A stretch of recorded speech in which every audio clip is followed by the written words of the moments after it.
Bonjour, bienvenue à toutes et à tous. On est très contente de vous retrouver pour ce mercredi des sciences. Et aujourd'hui, on est en compagnie de Sébastien Storck, qui est enseignant-chercheur en immunologie à l'Université Paris-Cité. Et aujourd'hui, il va nous parler des réactions immunitaires adaptatives dans quelques minutes. Juste avant sa présentation qui va durer un peu plus d'une demi-heure, je vais juste vous rappeler le fonctionnement. Vous pourrez envoyer vos questions pendant sa présentation. En plaçant votre curseur en bas de l'écran, vous avez un outil questions et réponses et vous avez aussi l'outil de discussion. Donc, n'hésitez pas à vous servir de ces outils pendant la présentation et puis on pourra répondre à vos interrogations après la présentation. Juste avant de laisser la parole à Sébastien Storck, je voulais vous montrer un petit peu le manuel numérique max de SVT, dans lequel vous pourrez retrouver entre autres les diaporamas des mercredis des sciences. Donc à la fin de ce mercredi des sciences, on vous enverra un replay et puis un petit peu plus tard, on mettra à votre disposition le diaporama. Donc voilà, donc là je suis sur le manuel de terminal et je vais aller dedans, comme ça vous voyez à quoi ça ressemble. On n'est pas sur une présentation type PDF, on est vraiment sur une présentation où on voit chaque ressource. Il y a plein de fonctionnalités, vous pouvez vidéo projeter une ressource, la partager à vos élèves, envoyer des exercices, etc. Cependant, si vous voulez une vue plus classique, vous avez l'outil qui est en haut de votre écran qui vous permet toujours d'accéder à ce type de vue qui ressemble plus à un manuel papier. Et donc, dans ces manuels numériques, vous pouvez utiliser la recherche pour retrouver les diaporamas des précédents mercredis des sciences. Donc là, par exemple, je ne suis pas connectée, mais si j'étais connectée, vous pourriez directement accéder au diaporama d'un ancien webinaire. Donc voilà, je vous enverrai dans la discussion un lien pour que vous puissiez aller voir les manuels Max et puis aussi un lien pour vous expliquer comment avoir une licence premium si vous n'en avez pas déjà. Et bien sûr, quand je vous enverrai l'email avec le replay, si vous avez des questions, n'hésitez pas à me les envoyer et je vous enverrai davantage d'informations si nécessaire. Voilà, je laisse maintenant la parole à Sébastien Storck. Alors, merci. Donc, c'est bon, vous l'avez en plein écran? Oui, c'est C'est parfait. parfait. Parfait. Merci Sébastien. Alors, merci beaucoup pour l'invitation. C'est un peu une première pour moi, donc c'est un plaisir. Donc, aujourd'hui, nous allons parler donc de soi, non-soi et danger. L'idée était un peu de présenter comment vont démarrer les réponses immunitaires, aussi bien innées qu'adaptatives, et comment elles vont être orientées donc, pour faire les bonnes réponses en fonction de la nature de l'agent pathogène. Donc, le grand dilemme auquel fait face en fait le système immunitaire, hein, c'est de savoir s'il faut répondre ou ne pas répondre. Et donc, à chaque fois que le système immunitaire va être confronté à un objet, à un élément, en fait, il va devoir se poser 3 questions. La première question, c'est est-ce que ça m'appartient? Est-ce que c'est du soi ou du non-soi en termes immunologiques? La deuxième question, si c'est du non-soi, c'est est-ce que c'est dangereux?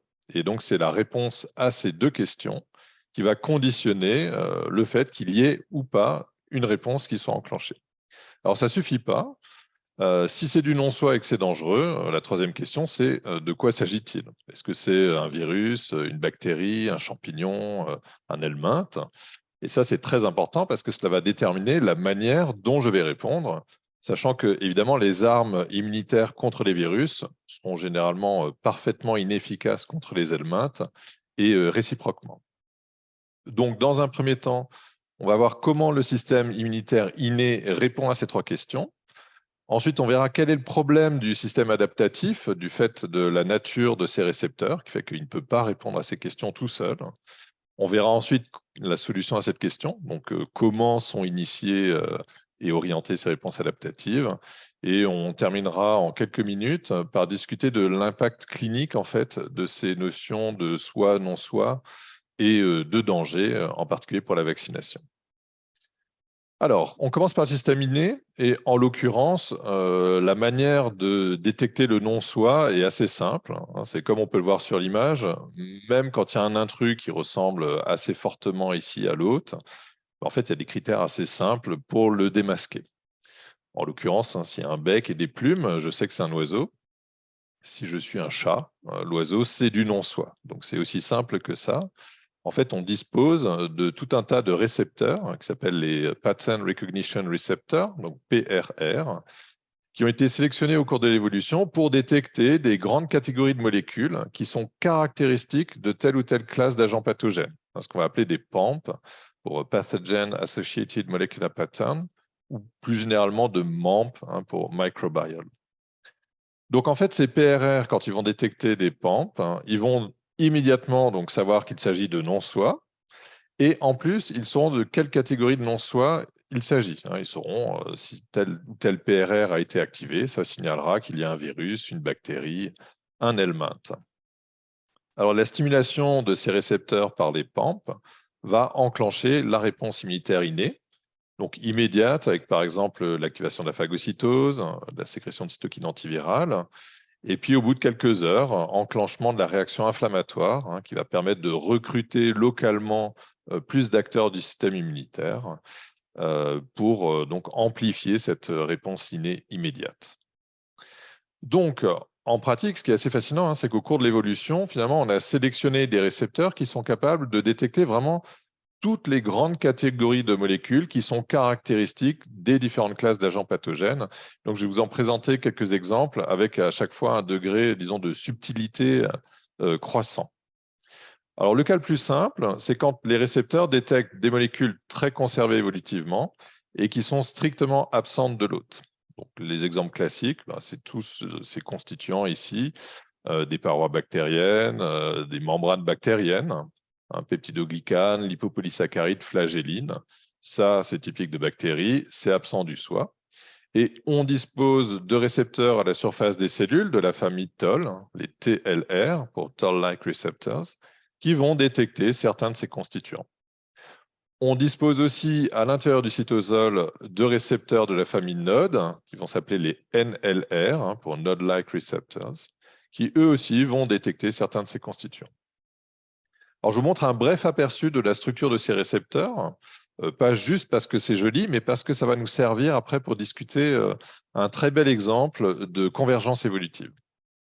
Alors, la famille des TLR et la famille des NLR ont cette structure caractéristique ici, en fer à cheval, avec une répétition plein de fois d'un même domaine, un même motif qui est riche en leucine, ce qu'on va appeler les leucine rich repeat, LRR. Donc ça, c'est cette structure commune, caractéristique des TLR et des NLR. Alors, des fois, c'est un petit peu plus subtil. La molécule est présente aussi bien chez l'hôte que chez l'agent pathogène, mais elle présente une légère différence biochimique parce que les enzymes qui les synthétisent sont légèrement différentes. Alors, premier exemple, la traduction est un petit peu différente chez les prokaryotes et chez les eucaryotes. Donc, chez les eucaryotes, la traduction est normalement initiée par des méthionines simples. Chez les prokaryotes, elle démarre par des formyl méthionines. Eh bien, nous disposons d'un récepteur qui va se lier au peptide formylé, donc, autrement dit, au peptide bactérien. Deuxième exemple, chez nous, la transcription des ARN messagers s'effectue par l'ARN polymérase 2. Ça va conduire à des ARN qui ont du côté 5' une coiffe, dont a dû vous parler Eric Westhoff la dernière fois, coiffe méthyl 7-GTP qui est très importante pour l'initiation de la traduction. Bien, les ARN viraux et bactériens sont transcrits par d'autres enzymes et donc ils n'auront pas généralement cette coiffe, ils auront une extrémité 5' triphosphate. De la même manière, de nombreux virus vont produire des ARN double brin lors de leur cycle de réplication. Et en temps normal, ces ARN double brin ne sont pas présents ou très peu présents dans les cellules eucaryotes. Logiquement, on dispose de récepteurs RIG-I et MDA5 dans le cytosol qui détectent ces ARN aberrants, donc qui vont être catégorisés comme ARN viraux ou bactériens. Troisième exemple, chez nous, lors de la réplication, l'ADN est très fortement méthylé sur les cytosines dans le motif CPG, comme vous le savez probablement.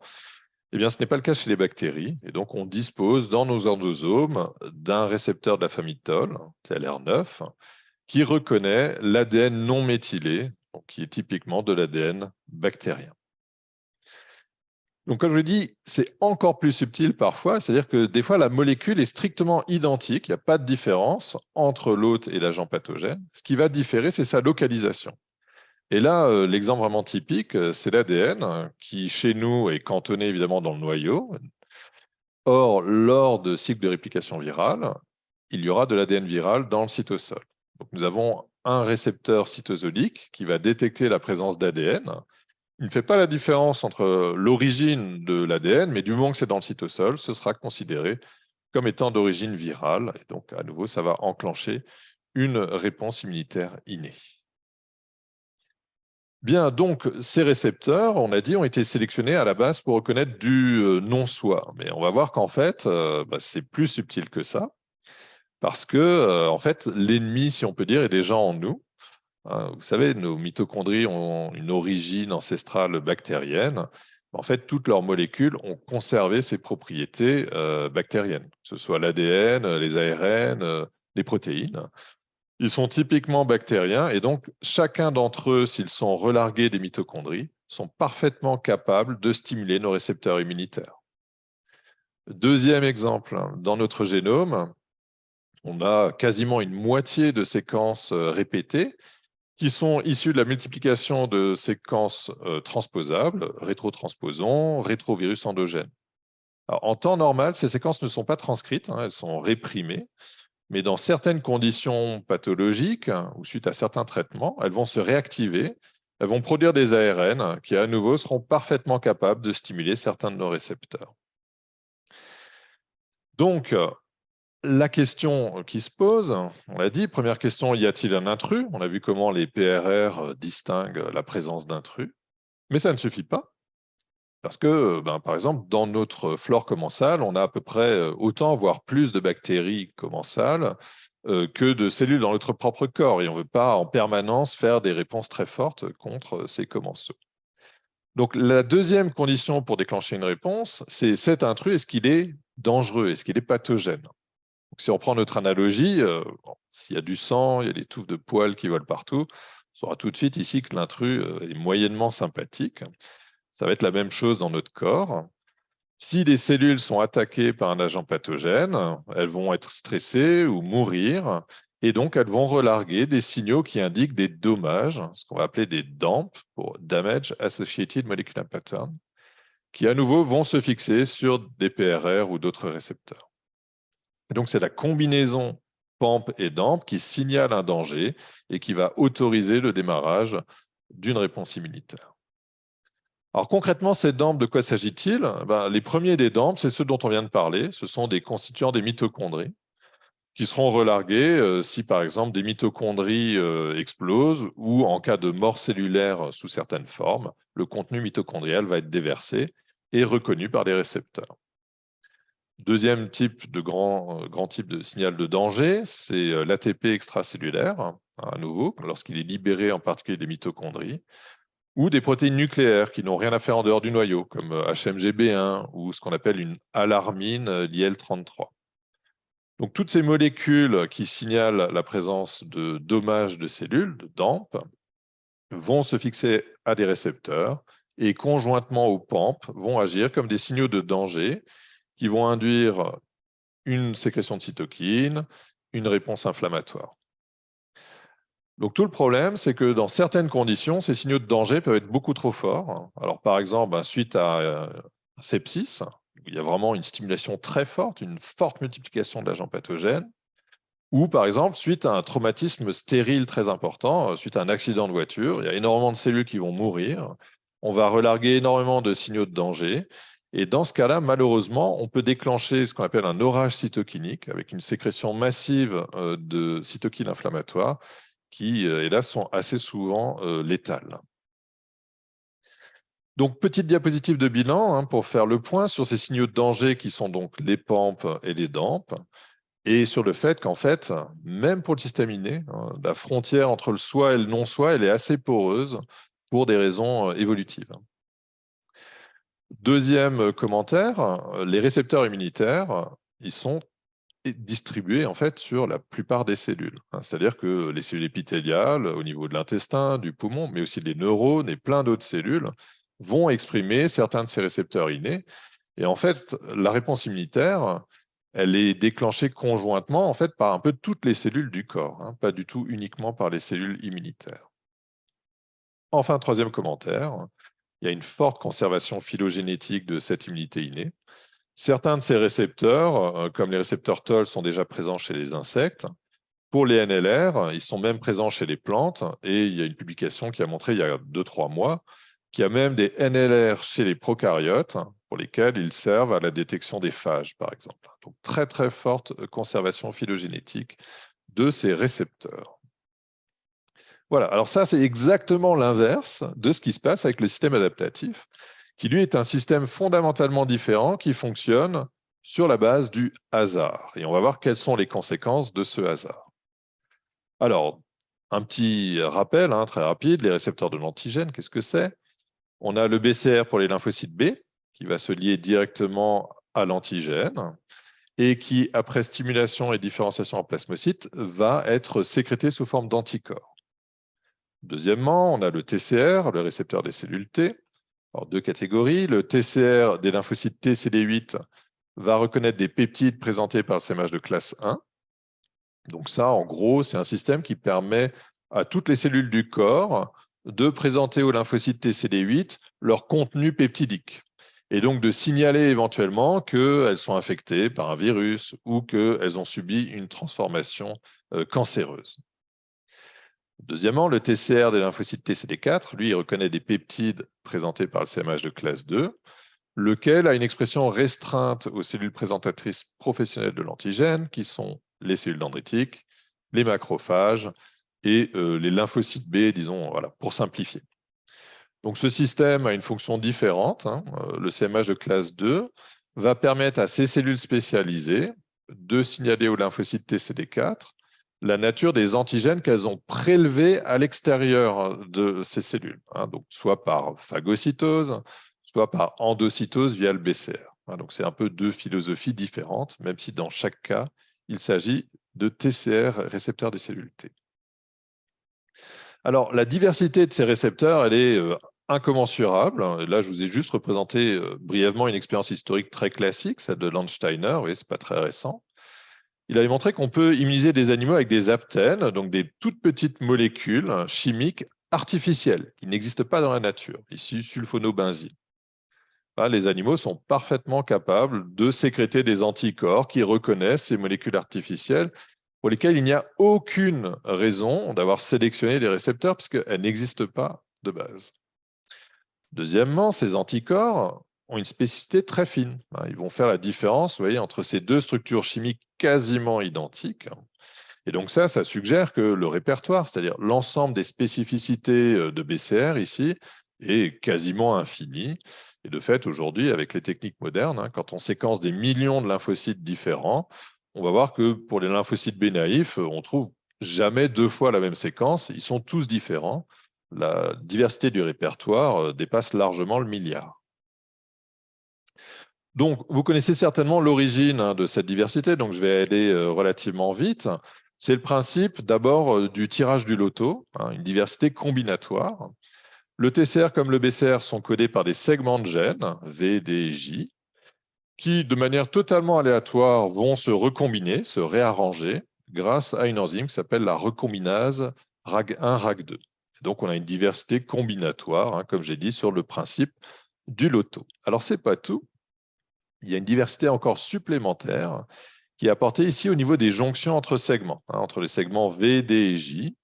Ces jonctions sont imprécises, en l'occurrence notamment grâce à l'action de la terminale transférase, qu'on appelle TDT par son petit nom, qui est une ADN polymérase, disons, un petit peu folle, qui polymérise n'importe quoi, n'importe comment, sans recopier un brin matrice, et donc va insérer un nombre aléatoire et de nature aléatoire de nucléotides pour générer une diversité assez extraordinaire ici au niveau des jonctions. Voilà. Donc ça, c'est le principe bien connu de diversification du BCR et du TCR. Alors, dans le cas des lymphocytes B, c'est impressionnant. En fait, il y a encore deux autres mécanismes qui vont permettre de diversifier la région variable et puis la région constante.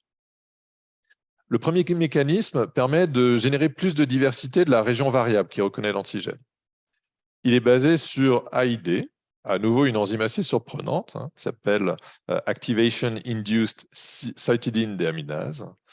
C'est une enzyme qui convertit dans l'ADN, dans notre ADN à nous, les C en U, les cytosines en uracile. Donc l'action d'AID, en fait, va permettre une mutagenèse aléatoire, spécifiquement de cette région réarrangée, à un taux qui est 1 million de fois supérieur à celui du reste du génome, donc c'est vraiment très bien ciblé. Et ceci va permettre de façon aléatoire, dans certains cas, d'augmenter l'affinité du BCR et donc des anticorps. Ensuite, il y aura une étape de sélection qui va ne conserver que les cellules qui ont amélioré leur affinité. Mais la première étape, c'est vraiment générer de la diversité supplémentaire et ensuite, on garde que ce qui a amélioré l'affinité. Le deuxième mécanisme concerne la région constante et il fait également appel à AID. AID, cette fois-ci, va attaquer ici des régions en amont des régions constantes, qui vont coder la région constante des IgM, des IgG, IgA, etc. Et AID va induire donc, via cette transformation de C en U, des cassures dans l'ADN qui vont permettre un nouvel événement de recombinaison pour remplacer la séquence, par exemple, qui codait une IgM par une séquence qui va coder une IgE. C'est une manière de diversifier la région constante du BCR et donc de diversifier sa fonction. Donc on en était là jusque, disons, au début des années 2000, et on considérait que finalement l'immunité adaptative est restreinte aux vertébrés à mâchoire, parce qu'en fait, c'était les seuls animaux chez lesquels on connaissait la présence du BCR, du TCR et du CMH. Alors, il y a une petite révolution initiée par un des pionniers de l'immunologie lymphocytaire, Max Cooper. En fait, il a découvert un deuxième système, mais complètement indépendant, chez les agnates, comme la lamproie, qui a été baptisé VLR. Et donc, je vais vous le présenter à nouveau comme témoin de cette incroyable pression pour générer de la diversité. Donc, les VLR ont une structure qui n'a rien à voir avec le TCR et le BCR, qui sont constitués de domaines immunoglobulines. Ici, j'espère que vous avez reconnu cette structure que l'on a vue tout à l'heure. On a une structure tridimensionnelle en fer à cheval, avec des répétitions de motifs riches en leucine. Bref, c'est un vague cousin des TLR et des NLR. Ces récepteurs, donc Variable Lymphocyte Receptors, ont la particularité d'être exprimés sur des cellules qui ressemblent furieusement à nos propres lymphocytes. Et d'ailleurs, certains de ces récepteurs vont être sécrétés par des cellules qui se sont différenciées en quelque chose qui ressemble furieusement à des plasmocytes et qui vont avoir une fonction assez similaire à celle de nos anticorps, bien que la molécule n'ait rien à voir à l'origine. Donc, on a vraiment ici un phénomène de convergence évolutive qui est assez incroyable, avec à nouveau des mécanismes de recombinaison et de diversification parfaitement aléatoires. Sauf que l'enzyme qui permet cette diversification ici, ce n'est pas RAG1, RAG2 comme chez les vertébrés à mâchoire. C'est un cousin d'AID dont on vient de parler, l'enzyme qui permet de faire la mutagenèse et de la commutation isotypique. Ici, on a un cousin d'AID qui permet de générer ces recombinaisons et cette diversification aléatoire pour faire un répertoire de VLR qui n'a pas à rougir visiblement par rapport à notre répertoire de BCR et de TCR. Donc, tout ceci a dû demander en fait des inventions de nouveaux outils moléculaires qui, a priori, n'existaient pas auparavant. Et donc, en fait, on a ce grand classique de, disons, bricolage évolutif où des enzymes ancestrales ont été détournées de leur fonction. Donc ici, AID, par exemple, fait partie d'une famille de cytidine désaminases dont la fonction ancestrale n'a rien à voir. Sa fonction d'origine, c'est la restriction virale, c'est-à-dire induire la mutagenèse de génomes viraux pour induire leur dégradation. Au cours de l'évolution, AID, chez les agnates comme chez nous, a été détourné pour attaquer non plus des séquences étrangères, mais cette fois-ci notre propre ADN pour permettre ces événements de diversification. Encore plus étonnant, RAG1, RAG2, on s'est longtemps demandé d'où pouvait venir ce système. Et aujourd'hui, le consensus, c'est que RAG1, RAG2 vient d'un transposon ancestral qui était déjà présent chez les cnidaires et qui, au cours de l'évolution, a accumulé des séquences qui ont conduit donc, au gène qu'on connaît aujourd'hui, RAG1, RAG2. Et ce transposon s'est inséré un jour, par hasard, dans un récepteur immunoglobuline ancestral. Et puis ensuite, par un jeu de sauts et de duplications multiples, ont généré le système VDJ que l'on connaît aujourd'hui, et de RAG1-RAG2, qui n'a plus une activité de transposase, mais maintenant une activité de recombinase. Donc, si on fait le point, cette diversité est absolument immense. Elle est basée sur le hasard, purement. Et donc, elle montre à nouveau cette très forte pression de sélection en faveur de mécanismes de diversification. Et je dirais que c'est un peu un phénomène de compensation, puisque notre évolution à nous est beaucoup, beaucoup plus lente que celle des agents pathogènes. Mais finalement, cette prédiversification des récepteurs va nous permettre de rester à peu près au niveau et d'effectuer une diversité qui permet d'anticiper cette diversité des agents pathogènes. Bon, donc c'est très joli, on a l'impression que c'est merveilleux, mais honnêtement, pour penser qu'un tel système pouvait fonctionner, je pense qu'il fallait être quand même rudement optimiste. Pourquoi? Ce système qui est basé sur le hasard, il est en fait excessivement dangereux et problématique, comme je vais l'expliquer dans les diapositives qui suivent. D'abord, RAG1, RAG2 et AID sont des enzymes qui attaquent notre ADN. Donc, généralement, elles le font au bon endroit. La plupart du temps, ça se passe très bien.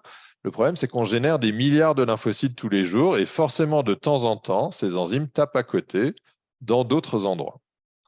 Le problème, c'est qu'elles génèrent des cassures double brin. Et donc, ça, c'est le substrat idéal pour faire des translocations chromosomiques. Et donc, malheureusement, de temps en temps, ces systèmes de diversification vont permettre, par exemple, la translocation du proto-oncogène MYC dans le locus du BCR. Et donc, ce proto-oncogène va devenir un oncogène qui va être exprimé de manière constitutive et très forte et va contribuer à l'immortalisation du lymphocyte B, qui ici, par exemple, va devenir un lymphome de Burkitt. Donc, malheureusement, sans surprise, ces phénomènes de diversification, ils expliquent que les leucémies et les lymphomes sont parmi les cancers les plus fréquents chez l'enfant. Ce sont des mécanismes dangereux. Ils favorisent très clairement la survenue de cancers. Deuxième problème, si on diversifie de façon aléatoire, on génère des récepteurs qui reconnaissent n'importe quoi. Mais dans n'importe quoi, il y a moi, il y a le soi. Et donc, pour pouvoir faire un système qui fonctionne sur du hasard, il faut que derrière, il y ait des systèmes très rigoureux qui permettent de sélectionner les lymphocytes pour éliminer toutes les cellules trop dangereuses, trop autoréactives. Donc là, il y a plein de mécanismes. J'en présente juste un qui est assez intéressant au niveau moléculaire, mais il y a évidemment différentes étapes. Donc, celui que j'ai choisi de vous montrer fonctionne dans le thymus. Donc le problème, c'est qu'il y a beaucoup de protéines qui normalement sont absentes du thymus et qui sont exprimées uniquement dans certains tissus de manière très spécifique, par exemple l'insuline. C'est les cellules bêta des îlots de Langerhans du pancréas. Bien. Donc, comment rendre tolérant, comment éliminer tout ce qui reconnaîtrait ces antigènes tissus spécifiques? Eh bien, la solution est la suivante. Certaines cellules thymiques vont exprimer un facteur de transcription qui s'appelle R, qui est un facteur très particulier qui va permettre à bas bruit aux cellules thymiques d'exprimer un petit panel d'un peu tout ce qui normalement n'est exprimé que dans le testicule, dans l'œil, dans le pancréas, etc. Donc, de la sorte, les cellules thymiques vont pouvoir présenter un petit échantillon d'à peu près tout ce qu'il y aura ailleurs dans le corps, de sorte que les cellules qui reconnaissent trop fortement ces peptides du soi seront soit éliminées par apoptose, soit, c'est une notion un peu plus récente, deviendront des lymphocytes T régulateurs qui ont précisément pour fonction d'empêcher les réactions auto-immunes. Donc, on a un phénomène de purge du répertoire, on élimine les lymphocytes trop dangereux. Alors ça, c'est très important, ça se voit tout de suite parce que malheureusement, R a été découvert comme ça. La mutation de R chez l'homme provoque un syndrome auto-immun assez sévère, qui s'appelle APCED. Il n'y a plus cette purge des lymphocytes trop autoréactifs, qui vont donc se mettre à attaquer en particulier les glandes endocrines, dont le pancréas. Et ceci va aussi conduire à la fabrication d'auto-anticorps contre certaines cytokines qui font qu'en plus, malheureusement, ces patients cumulent à la fois auto-immunité et un déficit immunitaire par blocage de certaines cytokines. Voilà, donc fort heureusement, chez la plupart des gens, ce système fonctionne bien, mais une notion qu'on n'a souvent pas, c'est qu'il est très, très, très, très loin d'être parfait. Dans cette étude, ici, des courants des années 2000, ils ont prélevé ici des lymphocytes B d'un individu sain, et puis ils ont cloné les récepteurs, donc les séquences qui codent chacun des BCR, et ils ont testé la réactivité individuelle de différents anticorps, par ELISA ou directement par immunofluorescence. Eh bien, ce dont on se rend compte, c'est qu'au moment où on génère les lymphocytes B, hein, donc ceux qui viennent d'être produits, ben, quasiment 80% des cellules qui sont produites sont autoréactives. Alors, heureusement, vous voyez, il y a différentes étapes de sélection qu'il faut qu'au cours de la maturation, on élimine la plupart des lymphocytes B autoréactifs, mais quand même, chez n'importe quel individu sain, dans le sang, en circulation, en moyenne, 20% des lymphocytes B sont encore autoréactifs. Donc, si vous voulez, ça ne veut pas dire qu'il y a de l'auto-immunité. Il faut bien distinguer autoréactivité et auto-immunité. Pour qu'il y ait de l'auto-immunité, il faut qu'il y ait une rupture de tolérance. Mais ça veut dire qu'en chacun de nous, le potentiel autoréactif est présent, puisqu'on a énormément de ces cellules qui, malheureusement, reconnaissent des antigènes du soi. Donc, c'est vraiment un système particulièrement dangereux de par même sa conception. Bien, donc, on a répondu à la première question, est-ce moi, n'est-ce pas moi? La question qui se pose, c'est comment va faire le système immunitaire avec des récepteurs générés de manière aléatoire pour distinguer le soi du non-soi, on vient d'en avoir un aperçu, mais aussi pour savoir est-ce que c'est dangereux. En effet, les lymphocytes, avec leur BCR ou leur TCR, ils sont incapables de savoir si l'antigène qu'ils reconnaissent est dangereux ou pas. Est-ce qu'il vient d'une bactérie, d'un virus, ou est-ce que c'est une protéine du lait ou de pollen? Ils ne font pas la différence. Okay. Donc, le système immunitaire adaptatif seul est incapable de démarrer une réponse immunitaire, fort heureusement, parce que sinon, il déclencherait des réponses immunitaires contre tout et n'importe quoi, même quand il n'y en a pas besoin, quand ça n'est pas dangereux. Donc, le vrai chef du système immunitaire, ce sont les cellules du système inné, et en particulier les cellules dendritiques, qui, elles, comme on l'a vu avec les PRR, sont capables de sentir le danger, vont informer les lymphocytes T naïfs de la présence de ce danger, et seuls ces lymphocytes T naïfs stimulés par les cellules dendritiques vont devenir des lymphocytes T helpers ou auxiliaires, qui ensuite vont aller stimuler d'autres cellules, comme par exemple ici, vont dialoguer avec les lymphocytes B pour pouvoir autoriser les lymphocytes B à déclencher une sécrétion d'immunoglobuline contre cet agent pathogène. Donc j'insiste, il ne peut pas y avoir de réponse adaptative sans au préalable autorisation par le système inné qui a découvert la présence d'un danger. Donc on est passé, si vous voulez, d'une théorie où le système immunitaire est conçu pour répondre au non-soi à la notion qu'en fait, il réagit à la présence d'un danger. Et donc cette révolution conceptuelle, elle a été amenée d'abord par Charles Genoway, qui a vraiment amené la notion de PAMP, de PRR, puis élargie à la notion de danger par Polly Matzinger. Donc ce qu'il faut comprendre, dans un premier temps, c'est ce qui se passe quand il n'y a pas de danger. Quand il n'y a pas de danger, les cellules dendritiques vont capturer des antigènes par phagocytose, elles vont les présenter aux cellules naïves, mais dans ce cas-là, au lieu d'activer les cellules naïves, elles vont induire un état d'anergie. C'est-à-dire que la cellule naïve, désormais, va être incapable de s'activer. Donc ça, c'est un moyen d'installer une tolérance. S'il n'y a pas de danger, les lymphocytes ne s'activeront pas, au contraire. Donc, à l'état normal, disons, en l'absence d'infection, en l'absence de signaux de danger, c'est ce qui se passe. Les cellules dendritiques présentent plein de peptides du soi, mais dans un contexte où elles induisent l'anergie, donc la tolérance envers le soi. Maintenant, quand il y a un danger, qu'est-ce qui se passe? Par exemple, vous avez une infection, vous avez relargué des DAMP, des cellules meurent, il y a des PAMP de l'agent pathogène. Cette fois-ci, ça va être radicalement différent. La cellule dendritique qui va capturer un antigène en présence de ces signaux de danger va changer radicalement de phénotype, elle va changer de forme, elle va migrer vers des organes lymphoïdes secondaires comme les ganglions, et elle va se mettre à exprimer des signaux de costimulation. Donc, en clair, des molécules membranaires qui, cette fois-ci, vont fournir aux lymphocytes T un signal non pas d'anergie, mais un signal d'activation. Donc, la présence du danger change la capacité des cellules dendritiques à activer les lymphocytes T. Donc, tout démarre à nouveau par le danger, les cellules dendritiques. Et ensuite seulement, on stimule le système adaptatif. Donc, on vient de répondre aux questions « est-ce moi, est-ce dangereux ?»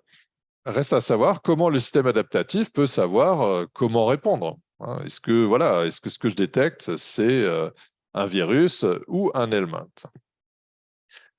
Donc, très longtemps, on a distingué, c'est probablement ce qui est encore dans un certain nombre de livres, l'immunité. On a fait une dichotomie entre l'immunité humorale qui repose sur les anticorps et l'immunité cellulaire hein, qui repose sur les lymphocytes T, les macrophages, etc. Bon, cette distinction est un peu obsolète, comme je vais vous le montrer. Et donc, certains, alors pas tous, il n'y a pas un consensus, mais un certain nombre d'auteurs proposent de faire des catégories différentes, qui sont des catégories, disons, fonctionnelles, de ce qu'on pourrait appeler des modules immunitaires, qui sont cette fois-ci basés sur le type de réponse en fonction du type d'agent pathogène. Donc, je ne vais pas détailler tout, mais je vais juste vous montrer très brièvement en quoi consistent ces modules immunitaires, les réponses de type 1, 2 et 3. Et puis après, faire un peu une synthèse donc, sur qu'est-ce qu'il y a de commun parmi ces modules immunitaires. Alors, le premier module, les réponses de type 1, il est dédié à la réponse contre les agents pathogènes intracellulaires, les virus, les mycobactéries, mais aussi contre le cancer. Donc, les PAMP, les DAMP, qui vont être largués dans ces conditions, vont stimuler les cellules dendritiques, les NK. Donc, je ne vais pas à chaque fois détailler des cytokines, hein, mais il va y avoir une sécrétion de cytokines particulières qui vont faire que les lymphocytes T qui s'activent se polarisent. Ils vont adopter une identité, ici, qu'on va appeler TH1. Ça tombe bien pour réponse de type 1. Ces TH1, à leur tour, vont sécréter des cytokines qui vont, par exemple, activer les macrophages, eux-mêmes polarisés de type 1, pour les activer afin qu'ils puissent éliminer ici les parasites ou les bactéries intracellulaires.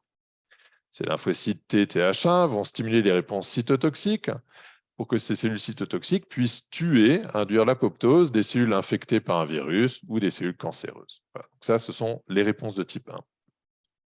Les réponses de type 2 sont dédiées en particulier à la réponse contre les ectoparasites, au premier plan desquels les helminths, mais aussi contre les venins. Alors, dans ces conditions ici, en fait, notamment quand par exemple un ver intestinal parasite la paroi intestinale, il va y avoir des gros dégâts, donc gros relargage en particulier de DAMP. L'épithélium lésé va lui-même envoyer des signaux de danger. Donc, ceci va stimuler les cellules dendritiques qui vont sécréter, ici en l'occurrence de l'IL4, et ceci va déterminer la polarisation des lymphocytes T helper qui vont devenir de type TH2, comme pour réponse de type 2. Les TH2 vont sécréter des cytokines qui vont en fait permettre d'organiser une réponse pour limiter le nombre d'helminths. Ici, en l'occurrence, par exemple, ça va stimuler la production de mucus au niveau de l'intestin, stimuler le péristaltisme intestinal pour essayer d'éliminer mécaniquement les vers parasites. On va stimuler des cellules comme les mastocytes, les éosinophiles, qui vont sécréter des composés qui vont attaquer le ver parasite, qui vont sécréter des protéases notamment, et certaines de ces protéases peuvent cliver des venins, hein, d'où le rôle ici de cette réponse de type 2 pour nous protéger de certaines toxines et venins. Enfin, les réponses de type 3, elles sont dédiées à la protection des interfaces, c'est-à-dire la peau et les muqueuses, contre les bactéries et les champignons extracellulaires. Donc, à nouveau, en cas d'infection, relargage de PAMP et de DAMP, mais caractéristique à nouveau de ces agents infectieux.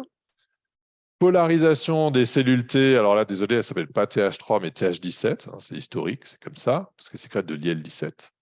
Et ces TH17 vont organiser la restauration de la fonction barrière lésée, hein, donc de la peau ou de l'intestin ou du poumon.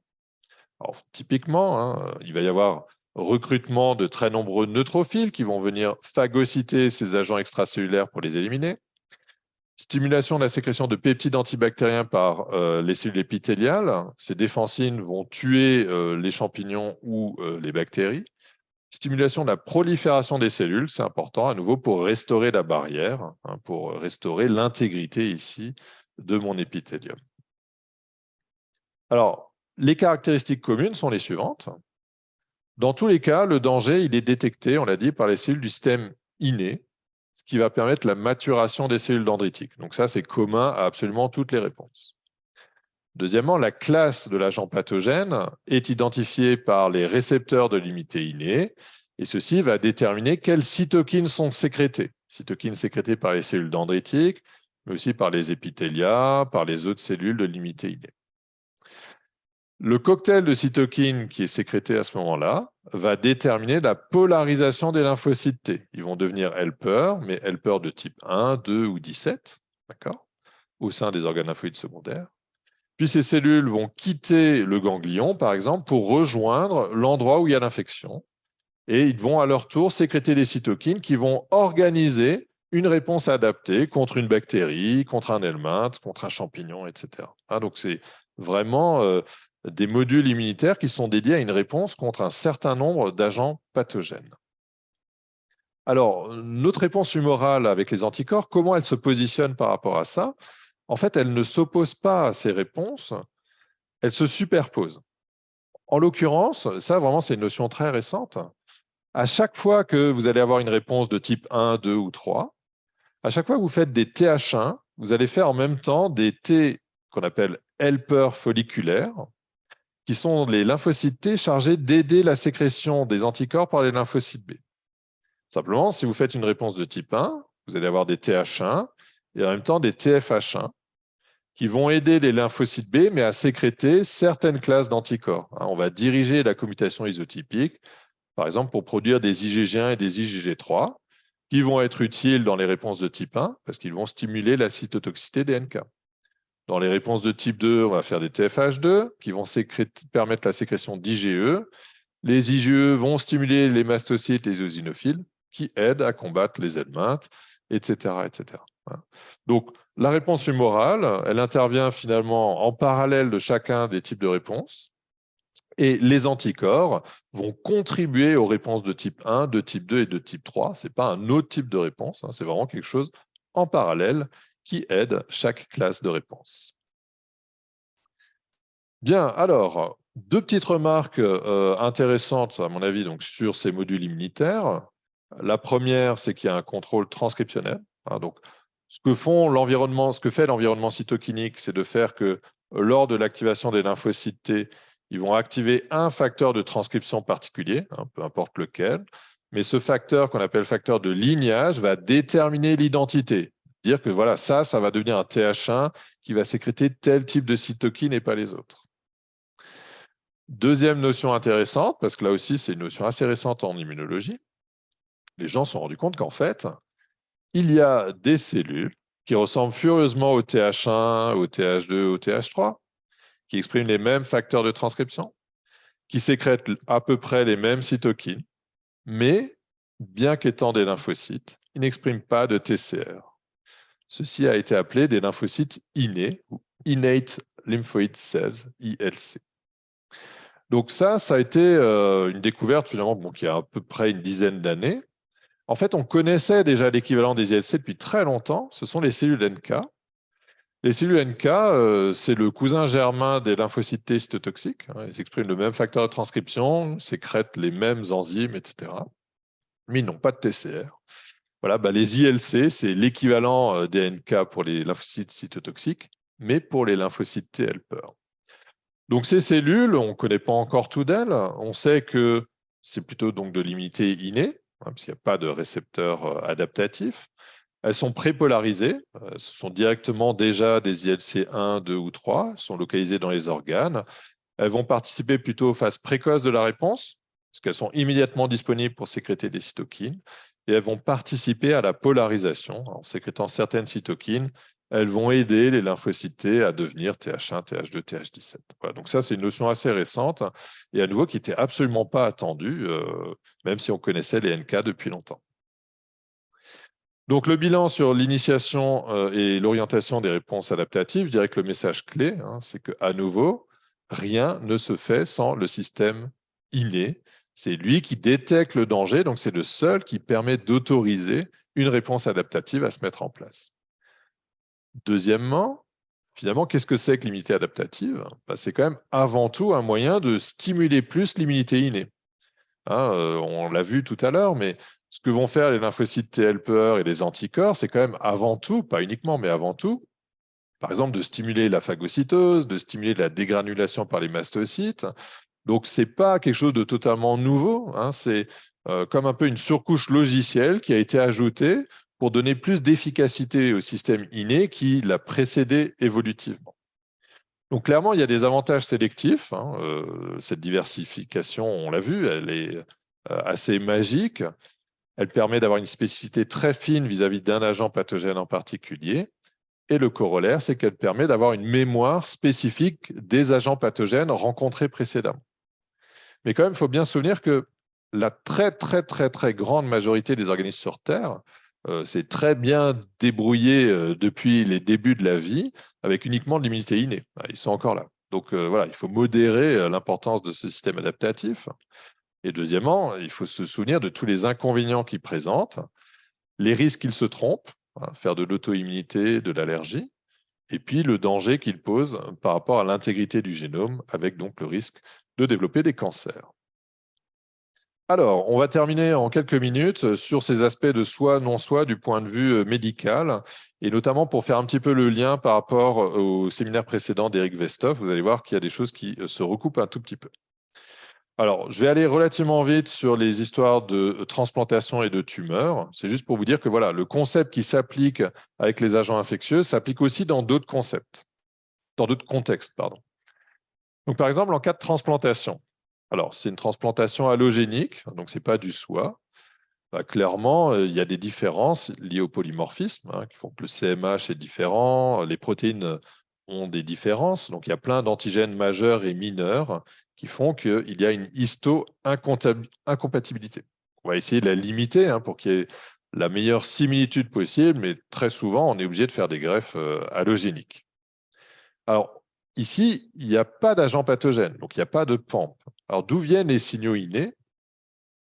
Malheureusement, c'est lié directement à l'acte de transplantation. La conservation du tissu, puis au moment de la greffe, font qu'il y aura notamment un phénomène d'ischémie-reperfusion, manque d'oxygène, puis excès d'oxygène, production de radicaux oxydants, qui vont faire que beaucoup de cellules vont mourir par différents mécanismes. Les mitochondries vont relarguer leur contenu, et donc, lors de l'acte de greffe, on a un relargage de DAMP. Et ces DAMP, malheureusement, vont contribuer à initier une réponse innée et éventuellement contribuer à initier la greffe, le rejet de la greffe par le système adaptatif. Le deuxième cas, c'est celui du cancer. Alors, dans le cas du cancer, la notion de non-soi est un tout petit peu plus subtile. C'est du non-soi parce que toutes les tumeurs ont tendance à accumuler des mutations. Donc, elles vont toutes, en fait, accumuler des petites différences qui vont créer ici des néo-antigènes, des antigènes qui sont absents du soi et donc qui vont être considérés par le système immunitaire comme du non-soi. À nouveau, il n'y a pas de PAMP, il n'y a pas d'agent infectieux en général, sauf si c'est un cancer causé par un virus, par exemple.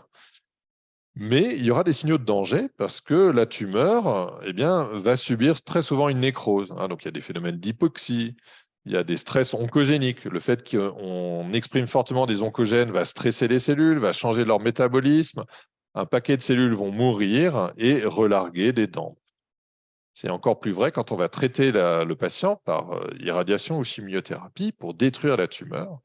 La destruction de cette tumeur va relarguer des dents qui, à nouveau, vont avoir tendance à favoriser l'initiation ou la reprise d'une réponse immunitaire contre la tumeur. Alors, le cadre dans lequel s'applique le plus cette notion de signaux de danger, c'est celui de la vaccination. Donc, je vais aller quand même relativement vite, mais il y a des concepts importants autour des adjuvants. Donc, on sait depuis très longtemps que les meilleurs vaccins en termes d'efficacité sont les vaccins vivants atténués, ce sont les plus puissants. Par exemple, le vaccin rougeole, orion, rubéole ou ex-vaccin variole, etc.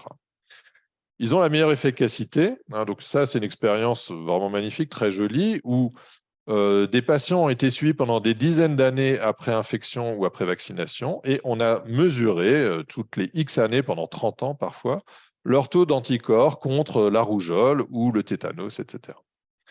Et vous voyez qu'avec les vaccins vivants atténués, la sécrétion d'anticorps, elle ne varie pas en fait. C'est-à-dire que la demi-vie de la sécrétion d'anticorps, quand on la calcule, elle est de 3000 ans pour la rougeole. Donc l'individu vivrait 3000 ans, qu'il aurait encore la moitié des anticorps qu'il avait 2 ans après l'infection ou la vaccination. Avec les vaccins sous-unitaires, c'est-à-dire qu'il ne contient qu'un petit bout, un sucre ou une protéine, Là, généralement, c'est moins bon. Alors, ça reste quand même très bon, mais moins bon, avec par exemple ici une demi-vie de la sécrétion des anticorps qui ne sera que de 11 ans, d'où dans certains cas la nécessité d'effectuer des rappels pour rebooster le système immunitaire. Alors, c'est bien beau, ces vaccins sont les plus puissants, c'est aussi ceux qui ont le plus d'inconvénients, ils sont moins bien tolérés. On ne peut pas les administrer aux femmes enceintes et on ne peut pas les administrer aux patients qui ont un déficit immunitaire.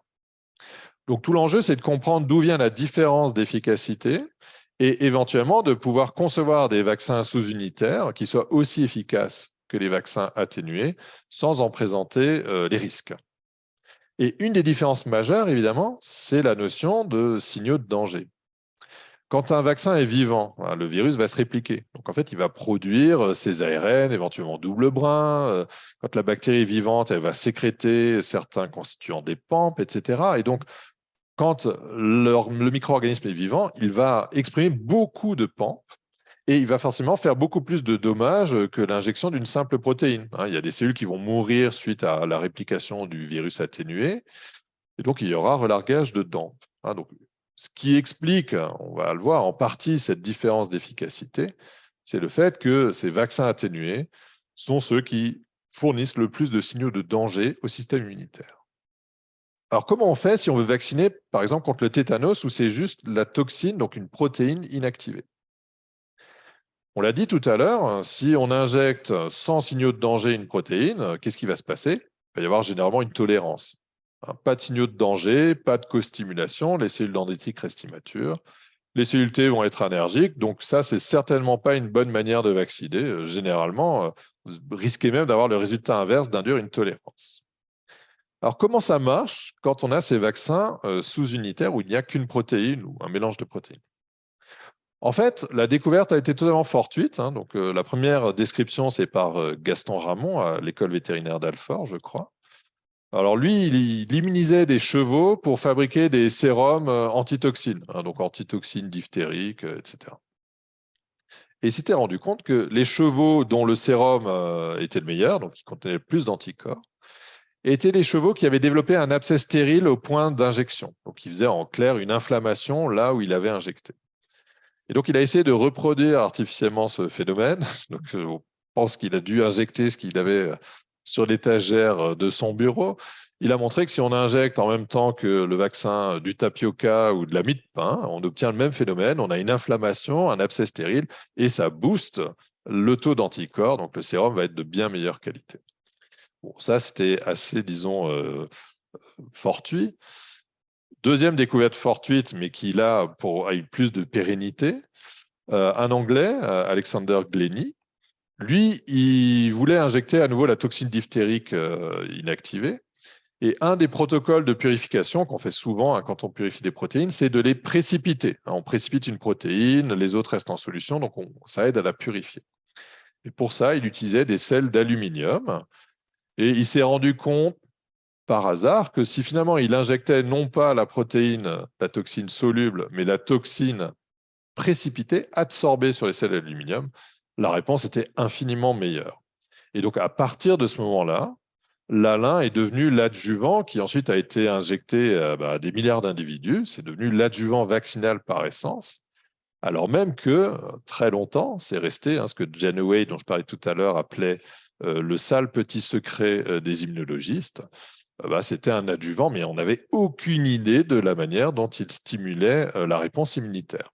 Donc, pour faire le lien avec les parties d'avant, je vais vous montrer ce qu'on sait un petit peu plus, même si on ne sait pas exactement encore aujourd'hui comment ça marche.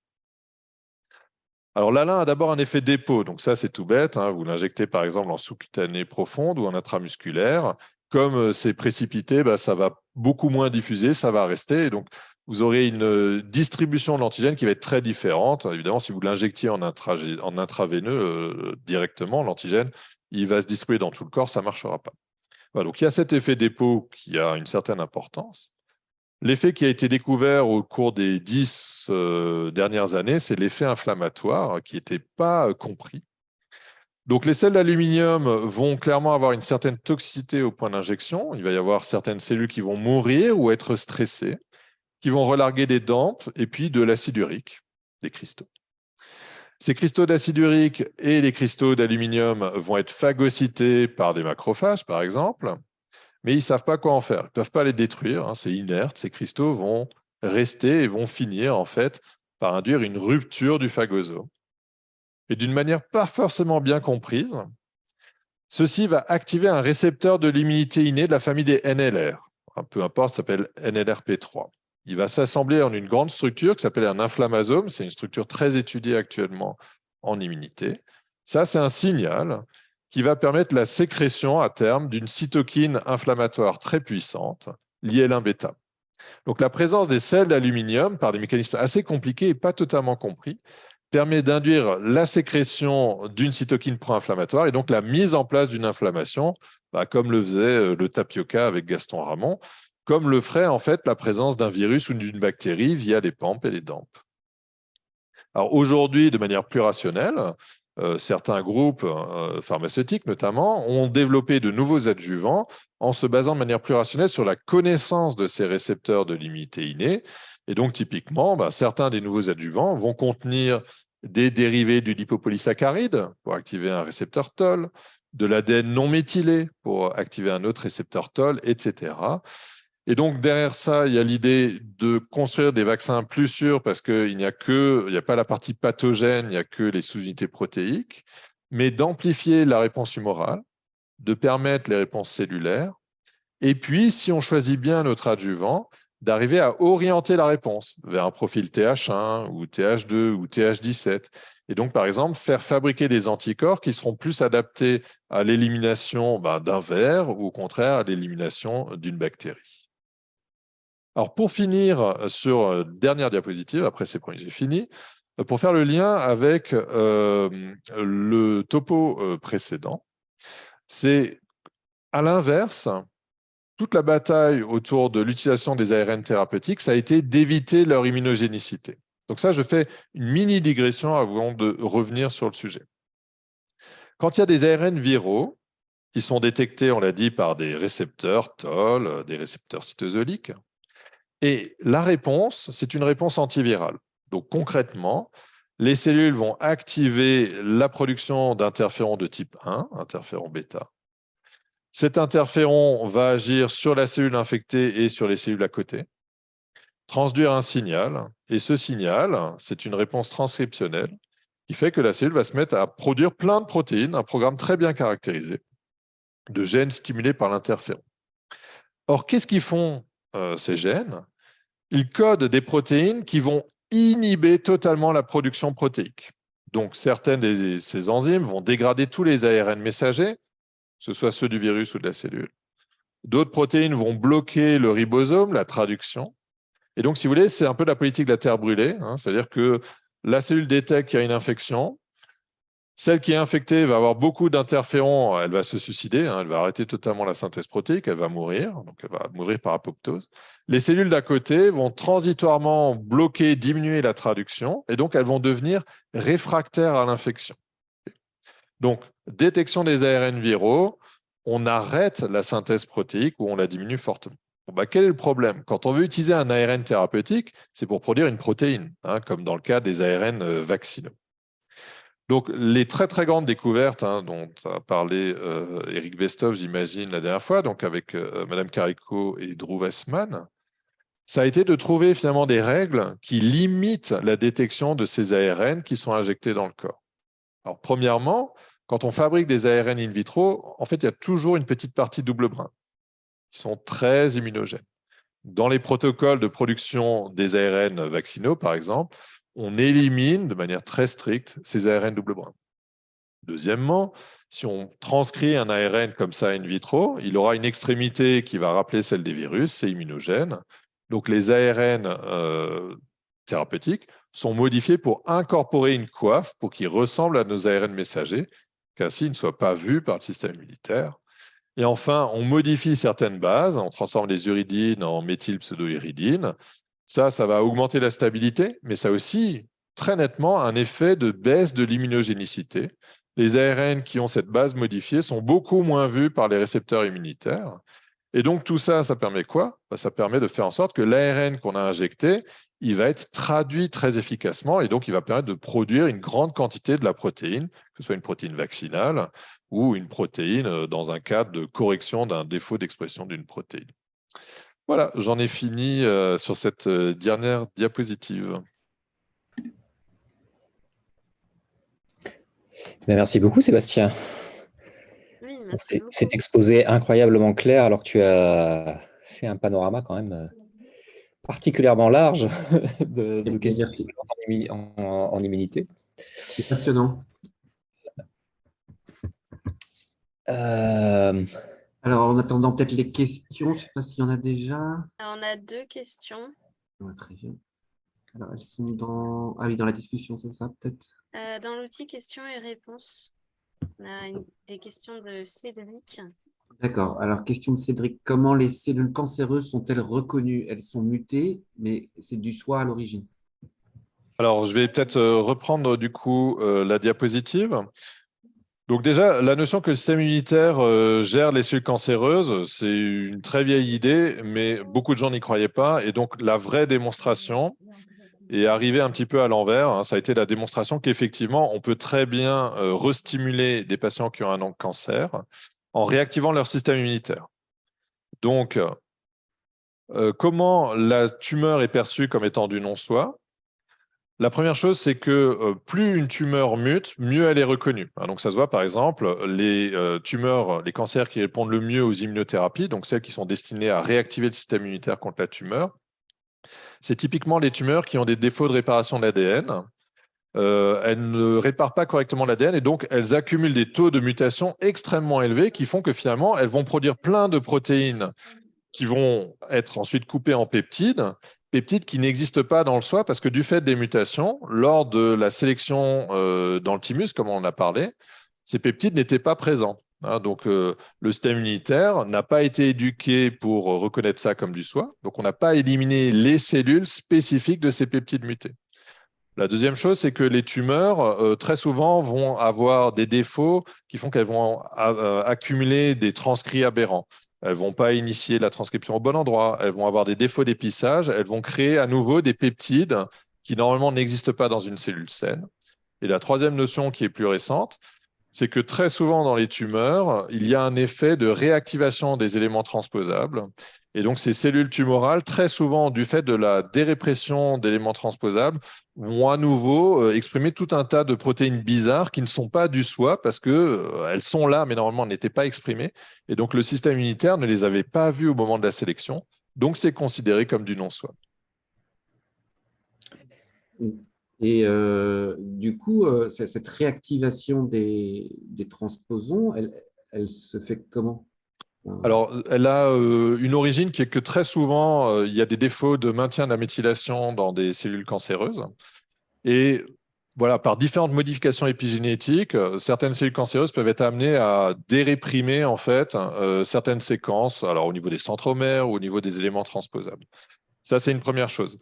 La deuxième chose, c'est que certaines chimiothérapies ont précisément cet effet. C'est-à-dire qu'en administrant, par exemple, des composés qui inhibent la méthylation de l'ADN, on se rend compte que certaines de ces chimiothérapies, elles ne marchent pas en tuant directement la tumeur, mais en la rendant immunogénique. La tumeur se met à exprimer des choses aberrantes parce qu'on a modifié son programme transcriptionnel. Ok. On la rend sensible finalement au système. Exactement. Oui, tout à fait. Ouais. J'ai une petite question, Sébastien. Est-ce que tu peux nous en dire un peu plus sur dans la sélection négative, les lymphocytes T autoréactifs thymiques qui se transforment en lymphocytes T régulateurs? Oui. Donc ça, c'est aussi une découverte finalement. Ils sont pas si vieux que ça, les T régulateurs. Il y a une vingtaine d'années, on n'en parlait pas. Alors oui, donc oui, effectivement, c'est assez récent. Alors, ce qui est assez récent, en fait, c'est la notion. Donc déjà, les T-régulateurs, on s'est rendu compte que voilà, c'est un rôle majeur en termes immunologiques. Alors, j'essaie juste de retrouver la diapo. Non, c'était avant, excusez-moi. La meilleure preuve, c'est que, par exemple, les individus, malheureusement, qui naissent sans T-régulateur, ils ont une mutation du facteur ici FOXP3, qui est le facteur de transcription qui détermine l'identité des T-régulateurs. Malheureusement, ces individus meurent quelques semaines après la naissance ils font une auto-immunité systémique de tous les organes, une inflammation massive, et malheureusement, on n'a aucun moyen de les soigner. Voilà, donc ça, c'est la démonstration vraiment du rôle majeur. On ne peut pas vivre sans ces T régulateurs. Donc ensuite, il y a deux catégories. Il y a les T régulateurs qui se développent dans le thymus, comme celle qu'on montre ici. Celles-là, elles sont vraiment spécifiques d'antigènes du soi et on montre qu'elles sont vraiment importantes pour limiter les réactions auto-immunes. Ensuite, il y a une deuxième catégorie de lymphocytes T régulateurs qui se développent plutôt en périphérie, dans les régions riches en TGF-bêta, donc c'est les poumons, l'intestin. Et ça, c'est des cellules T régulatrices qui sont très importantes pour limiter les réactions allergiques, pour donner de la tolérance par rapport aux antigènes que l'on respire ou aux antigènes qu'on avale, donc typiquement les antigènes alimentaires, quoi. Donc voilà, mais oui, vraiment, donc, découverte très importante et potentiel thérapeutique très important. Il y a beaucoup de gens justement qui essayent de trouver des protocoles adéquats d'expansion de ces cellules T régulatrices pour pouvoir les réinjecter à des individus afin de combattre une maladie auto-immune ou une allergie très grave. D'accord ? Donc ça, il y a beaucoup de développement autour de ça. Et à l'inverse, on se rend compte que malheureusement, ces cellules T régulatrices, c'est un des facteurs bloquants de la réponse anticancéreuse. Donc dans beaucoup de cancers, les cellules sont protégées par les lymphocytes T régulateurs. Et donc ce que font en partie les immunothérapies anticancéreuses, c'est qu'elles bloquent transitoirement et à un certain niveau la fonction des lymphocytes T régulateurs pour autoriser en fait le système immunitaire à attaquer cette tumeur qui est quand même assez proche du soi. Mais les T régulateurs produits dans le thymus, ils vont après en périphérie? Oui, oui, tout à fait. Alors on les appelle thymiques parce qu'ils se développent dans le thymus, on les appelle aussi naturels. Mais après, ouais, tout à fait. Après, ils se baladent en périphérie et donc voilà, ils ont un rôle systémique. Et ils agissent via des cytokines et via des récepteurs aussi, du coup. Voilà, alors ils agissent via des cytokines inhibitrices, IL-10 TGF-bêta, et ils agissent aussi via ce récepteur, CTLA4, qui est typiquement une des cibles des immunothérapies. Donc un des premiers anticorps d'immunothérapie pour réactiver le système immunitaire contre le cancer, c'est un anticorps qui vient bloquer ici ce ligand inhibiteur. Ah oui, c'est pas PD-1 aussi, non? C'est pas le même nom? Alors non, PD-1, c'en est un autre qui, lui, est exprimé sur les cellules T qu'on appelle exhausted, donc fatiguées, qui est que quand vous faites une réponse immunitaire contre le cancer, la réponse est chronique, elle va s'étaler sur des semaines, des mois, et donc malheureusement, au bout d'un moment, les lymphocytes T deviennent épuisés, ils ont un phénotype où ils sont encore là, mais ils ne peuvent plus s'activer, parce que l'environnement tumoral manipule les cellules T, et en particulier, les cellules T vont produire un ligand donc, qui s'appelle PD-1L, donc PDL1, pardon, qui vient agir sur les lymphocytes T conventionnels pour les inhiber. Et donc, l'autre cible, grande cible thérapeutique pour induire des réponses anticancéreuses, ou en tout cas les réinduire, c'est de bloquer cet axe PD1-PDL1. Mais là, on n'est pas sur les T régulateurs, on est sur les T conventionnels.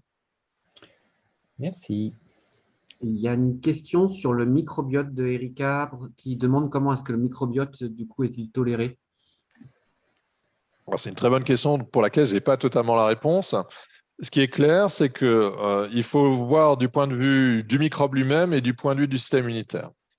Donc, clairement, il y a quand même une réponse contre le microbiote, c'est-à-dire qu'on le maintient à un certain niveau. Et par exemple, chez des patients qui ont des déficits en certains récepteurs de la famille NLR, au niveau de l'intestin, ils ne vont pas correctement sentir la charge microbienne. Et du coup, en fait, ils ne contrôlent pas correctement la quantité de flore microbienne.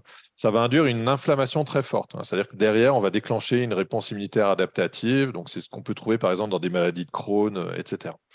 Donc, il y a quand même une réponse en permanence qui permet de limiter ce microbiome. Mais du point de vue du microbe, il y a une coévolution. Donc, par exemple, je vous ai présenté au tout début donc, des récepteurs de l'immunité innée, ici, qui reconnaissent le peptidoglycane ou la flagelline.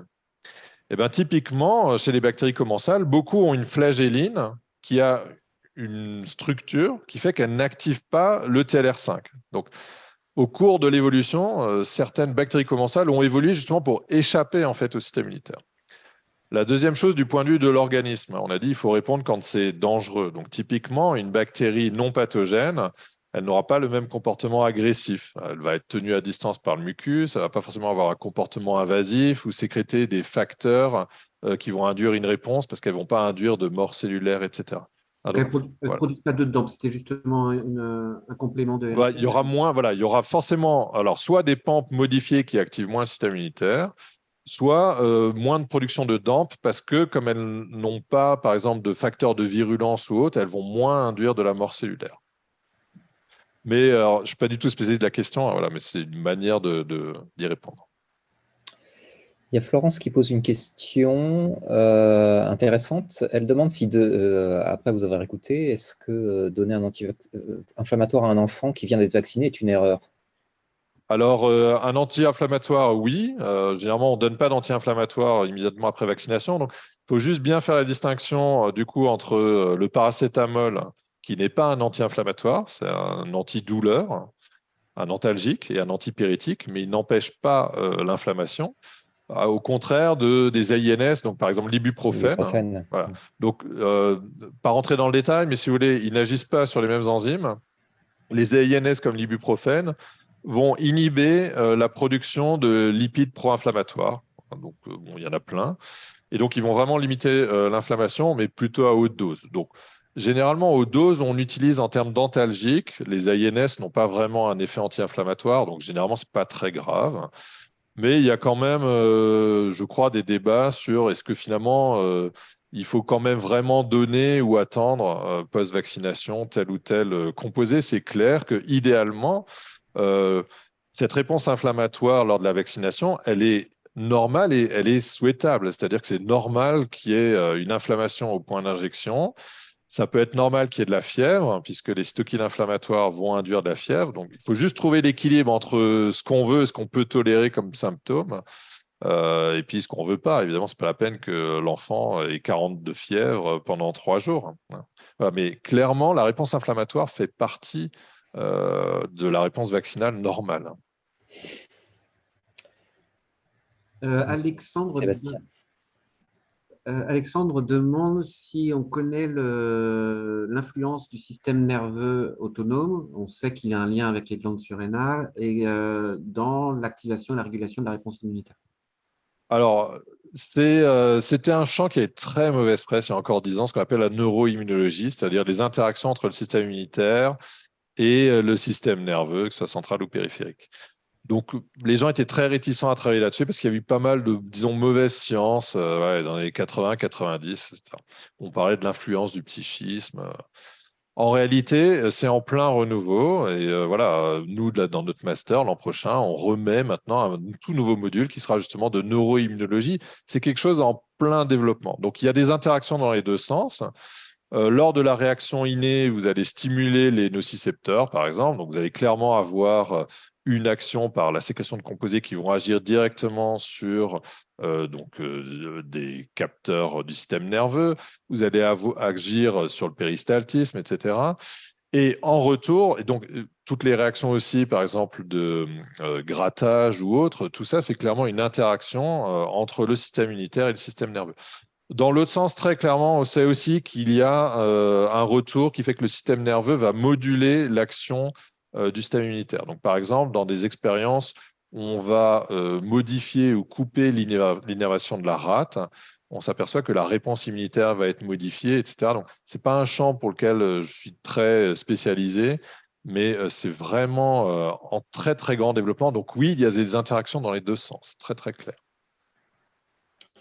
Sébastien, on a deux personnes qui nous ont posé la question suivante. Est-ce que tu recommanderais un ouvrage accessible pour, qui permette à nos auditrices et auditeurs une petite mise au point, un petit rafraîchissement des connaissances immunologiques Alors, où on pourrait avancer, sachant qu'il y a pas mal de choses que tu nous as présentées qui sont vieilles d'à peine une grosse dizaine d'années. Hein.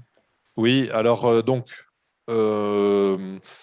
le meilleur ouvrage d'immunologie qui est quand même assez accessible et qui malheureusement, la dernière version n'est pas traduite en français, c'est de Genoway, hein, donc justement de l'individu dont j'ai parlé, mais c'est plus du tout lui qui le fait, mais c'est un ouvrage qui est vraiment très intéressant parce que l'iconographie est extraordinaire, elle est extrêmement claire. Ça. Bon, malheureusement, les dernières versions sont en anglais, mais les versions d'il y a quelques années ont dû être traduites.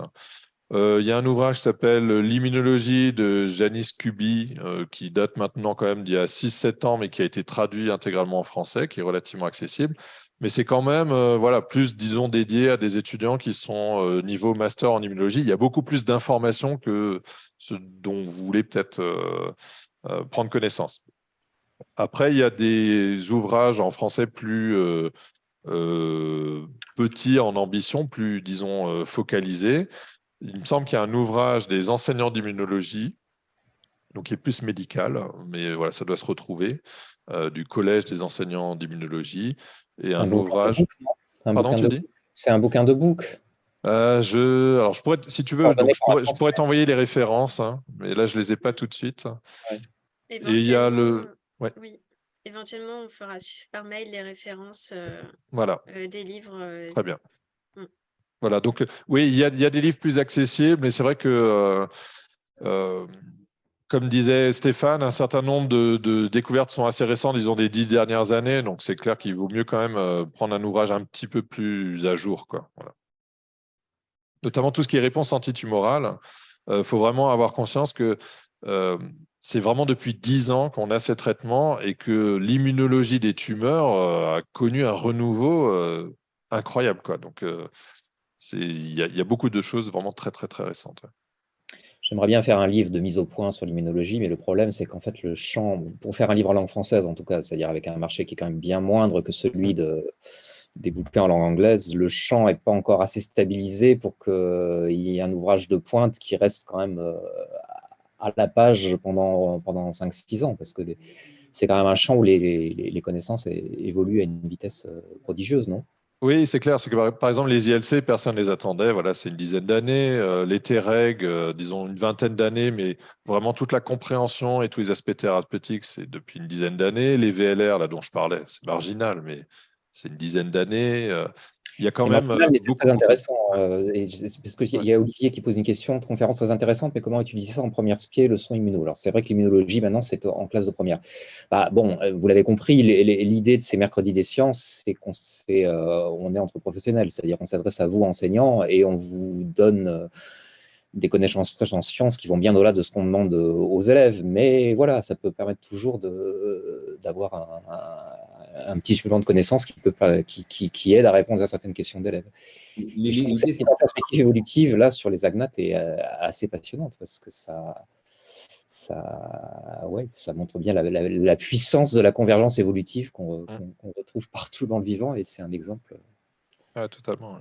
il y a l'idée, hein, effectivement, avec une présentation aussi complète et aussi dense, il est bien évidemment impossible de traiter ça avec des élèves de première. En revanche, moi, je trouve qu'il y a énormément de choses à en tirer.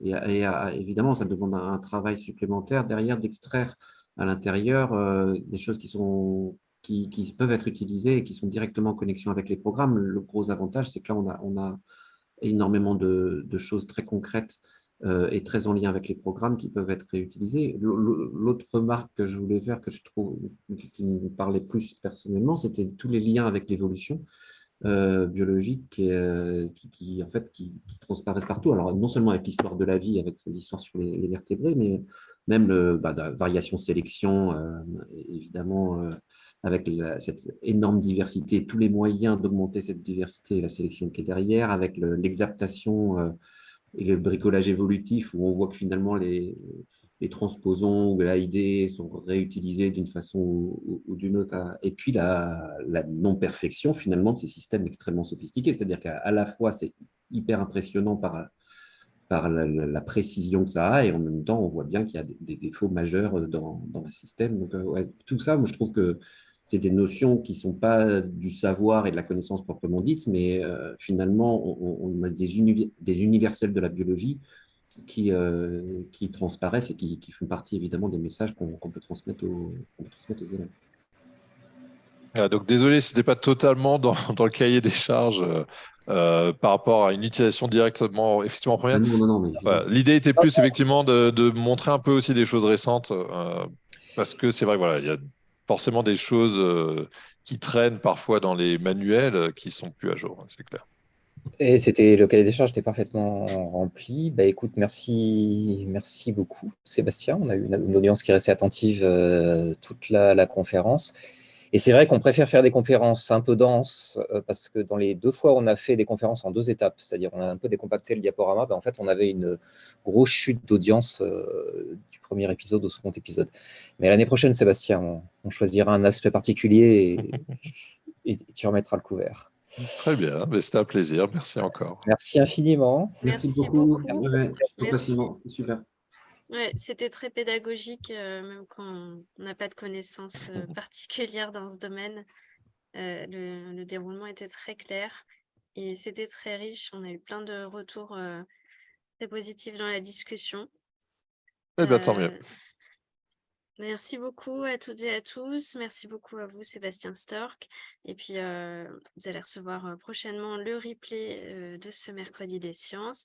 Et puis, dans un second temps, on vous enverra aussi le diaporama qui vous a beaucoup plu aussi. Je vous souhaite une très bonne soirée et puis une bonne fin d'année. On se retrouve l'année prochaine pour les mercredis des sciences. Merci beaucoup. Scolaire. Au revoir.